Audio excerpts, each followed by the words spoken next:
Good afternoon and welcome to our Ladbrokes Irish Champions Weekend preview. I'm David Jennings from the Racing Post and I'm delighted to be joined by the Queen of Ladbrokes, Miss Hayley O'Connor, and Racing Post expert Brendan Duke. How are you doing, guys? Not too bad, David. How are you? Now, this is the biggest weekend of the flat season. You must be excited, Brendan. Come on. Hugely excited. It's been a great development this Champions Weekend. You could show a bit of excitement there. That would be appreciated. I don't want to peak too early because it's a long weekend. But I'm hugely excited. I'm bubbling. I'm really excited. And are you, Hayley? and also it's very funny how quickly something, if it's good, can become established in your mind. I mean, it is like a mini sort of. I know You're talking about our show now or Champions Weekend? No, Champions Weekend, but hopefully next week we'll get a bit of momentum behind the show. But anyway, no, I am really excited. Like the lineup is absolutely staggering and they've done a really, really good job. And I'm the first to criticise people in racing for not doing this, not doing that. But the Champions Weekend, like the race card today and tomorrow is phenomenal. It sure is. Now, after the success of our Galway show, we were sent in some questions by our loyal viewers. So we picked out the best of them and I'm sure you're going to find this entertaining. So Hayley O'Connor, the most popular question to you was, what is the cheesiest chat-up line that's ever been tried on you? I'm sure you've been chatted up on a couple of occasions. Well, I don't know if this was a chat-up line or an attempted assault, but I was... We'll decide. I was going down Shop Street in Galway and I met the very popular, lovely Pat Healy, racing photographer who everybody knows and loves, and he had a friend with him. Okay. And his friend was like, "You're looking well, but I don't like fake eyelashes." And I said, "I'm not wearing any fake eyelashes." And he says, "You are?" And I said, "No, I'm not." So I closed and went like this, and then he went... I like but it. he does that. He's done that to a few people. But I remember asking a fellow at the races who I liked what he thought of property tax. Which That was me, yeah. so that was probably more cheesy that came out of me. But anyway, What do you think of property tax? we won't go there. Okay, Brendan Duke, a similar type of question to you. The romance is in the air from our viewers. Yes. What is the cheesiest chat-up line you've ever tried? Or it can be on Hayley O'Connor or somebody else if you want. Well, I'd be worried about Hayley's knees now when she hears this. They might buckle, but we'll try anyway. Okay, so if we met in a bar, I might say to you, I know someone who's good in bed and speaks French. Okay, all right. Your response would be who? Come on, Hayley, come on. You probably Who got do you lost in know my that, eyes there for a second. No, it's okay. It's okay. No, okay, so we'll try it once more. I know someone who's good in bed and speaks French. Ooh, who is it? Moi. Do you get it? Yeah, I do. Yeah, a bit of French. And before, I know we have to move on, but can I tell you my one really quick? I was in D2 nightclub in Dublin and there was this absolute stunner at the bar, and I says, right, I plucked up the cards and said, I'm going to say something to her. So she said to the barman, she goes, can I have a glass of tap water? And I said, I'll get this for you. She didn't laugh, and neither did you. Okay, moving on to the racing action. It's obviously first day of Irish Champions Weekend, and the feature race is the Quipco Irish Champions Weekend, Champion Stakes even. What a race we have in store. And Hayley O'Connor, Churchill has been favoured for a long, long time now. Is he popular with punters or is he slightly drifting this morning? Well, Churchill has been favoured every single time he's run, and he was defeated first time out, but then won everything since his last two runs. So he's 10 to 11, same price as Winter. During the week, he wasn't popular, and all the money was coming for Eminent, who really shortened up in the betting, and that confidence maybe isn't there. But he's still Churchill at the end of the day. Eminent, I couldn't back him at 5 to 1 and ignore Cliffs of Moher, because based on the Eclipse form, Cliffs of Moher was hampered in the Carl Eclipse and still finished in front of him. So if I was looking for an alternative to Churchill, it wouldn't be Eminent. I don't think he's going to be as lucky in running as he was in France. For me, Zukova, she's probably, her ultimate goal is probably going to be the Breeders' Cup Fillies and Mares Turf, but she was super in the Man of War Stakes. Like, that was unbelievable. She won by half the track. Dermot Wells' mother bred her, and I think he's really going to be hoping for massive things. But whether she's good enough and fast enough, I wouldn't have full confidence. But she's around 12 to 1, and if I was opposing Churchill, she'd be my number one. But Churchill, for me, I think he's going to appease all his losses. And guess what, Hayley? My number one choice is Churchill, and my number two is Zukova. So you're in good company. Brendan Duke, is this going to be a Churchill loving? Yes, I think so. Yes. I think 3 out of 3 for Churchill. I think he'll just be too good for him. He's 4 pounds clear at the top of the ratings, and the two horses he's clear have disappointed the last day. I'm quite interested in Eminent actually, because I've never seen him, but on television he always struck me as quite a leggy, unfurnished type. So I'd say he could be a horse who'll come to himself later in the season, but he's got £7 to make up. It's probably too much. I think Churchill will have enough today. So 3 votes for Churchill in the Quipco Irish Champion Stakes, which is due off at 6:45. The other Group 1 on the card is the 5:35. It's the Coolmore Fastnet Rock Matron Stakes. And if anybody bought the Racing Post this morning, you would have read Aidan O'Brien's, I suppose, very worrying views on Winter. Missed 8 or 9 days after the Nassau Stakes at Goodwood. Had a bruised foot, 8 or 9 easy days, and he thinks she will come forward a lot for the run. Is this being affected in the price of Winter? Aidan O'Brien's comments in the Racing Post this morning. Well, she's 10 to 11, so she's pretty much the price she was yesterday. So Okay, no, so nobody listens to the Racing people, Post. punters haven't enough. But would 8 or 9 easy days be a bad thing for a filly who's had such a hard season? Well, I was speaking to him on the phone. I was doing the preview, and he was keen to emphasise how much she would come forward, but he was hoping that her class might get her through. So it's just, you have to weigh up those two options. Yeah, because her last win wasn't as spectacular as her previous ones were. Roly Poly's in there at 6 to 1. You know, she played second fiddle obviously to Winter a few times before going on to have her win in the Falmouth and then the pre-Rothschild. Kima, who saw lovely photos of her on Twitter flying over, she did a racecourse gallop yesterday. She's 7 to 1. Persuasive, there's a bit of interest in her, second in the race last year, and you know, just had that one run in went 5th in the pre-Rothschild. She's 6 to 1.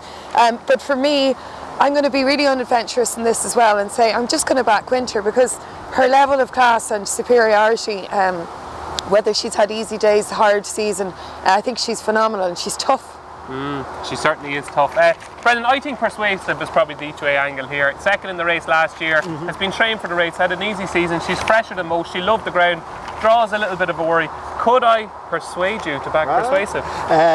You couldn't. I can see the angle. She's a lovely filly and she did run a huge race last year and improved all throughout her 3-year-old campaign. So if she hadn't had the setback at the start of the year, it would have been interesting how this year would have went for her.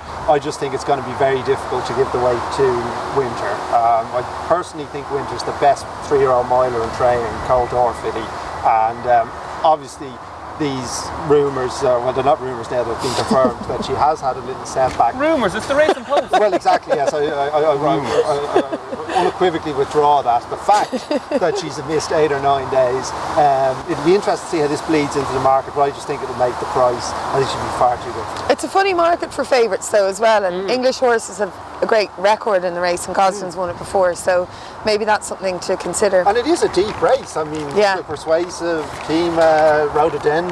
They're giving Persuasive no chance a minute, no? No. I mean, I give her I just don't think anything can beat Winter. So there we go. Our two experts on the panel so far have tipped a 10 to 11 shot and an even money shot. So it's good to get you on board anyway. The 6:10 is the Clipper Logistics Boomerang Stakes, and the big question is, can Alexius Comnenus bounce back here? See what I did there? Boomerang Stakes. Yeah, but he doesn't really need to bounce back. Yeah, but it's just the name of the title of the race. But it needs to be relative. All right, Hayley.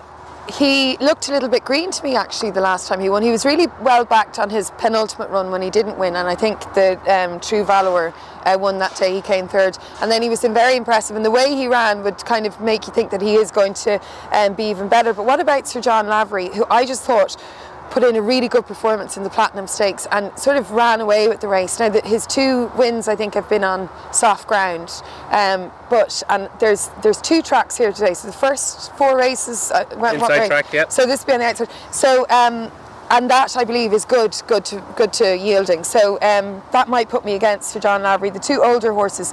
Cedrois, is that how you say that? Yeah, that's quite good, yeah. Well, yeah, so he hasn't won since 2015, even though he's ran really well in defeat. He's 100 to 30, and then the other older horse, Custom Cut, I think he's 14 to 1 or something. But for me, I'm going to go with Sir John Lavery and hope that, the ground he's not overly ground dependent. So in his spare time, Brendan Duke is a pronunciation advisor. So how do you pronounce number 2 in the 6:10? I'm not sure because I don't think it's a word. It's a made-up word, but I mean, it obviously has some sort of a French thing. I would have said Suédois. I thought you spoke French. And we're good in bed. So do you fancy Suédois? I think at the prices I do. He is the highest rated horse in the race. Yeah. Now they've definitely found something with Sir John Lavery because he was well back the last day in Cork. His season looked to be going nowhere. And John Magner was the one who decided to bring it back to a mile. Oh really? Okay. Well, that's worked out. They definitely found something with him, and he was very impressive. But just in terms of form, it mightn't have been the strongest performance. Now, Hayley makes a fair point about Suédois. that he hasn't won since he joined O'Meara, so that is a worry, but he's been placed in July Cups, he's been placed in Haydock Spring Cups, he's running right up to his high rating the last twice, and I thought in Goodwood on his penultimate run, he shaped like the mile would be well within his compass. I just didn't think he should be 5-1 against 6-4 Sir John Ladry. Okay, doke. So Swede for Brendan Duke in the 6'10", and I like Alexius Komnenos. I think he's got a touch of class. Very quickly now, we're going to scatter through the rest of the card. Very quickly, Hayley, the 4 o'clock, the Champions Juvenile Stakes. Quick selection. Oh God, hold on a second. The 4 o'clock. My racing post. I like. Sorry again, Delano Roosevelt in this at 15-8. I just sort of couldn't look beyond him in that. Sorry for Brendan Duke. Theobald would be my fancy. Really? That's very interesting. I had it down to the top 2, in keeping with the Favs theme of this. I saw them before I was at the Curragh when Riazan made his debut, and they were a really good looking bunch. I thought the maiden would work out a bit better than it has. Now, there's still time, of course, but Delano Roosevelt's maiden could not be working out any better. So that would just sway me towards him. But that's an interesting shout. You are agreeing on quite a lot today, I have to say. There's a nice little bit of agreement here in the camp.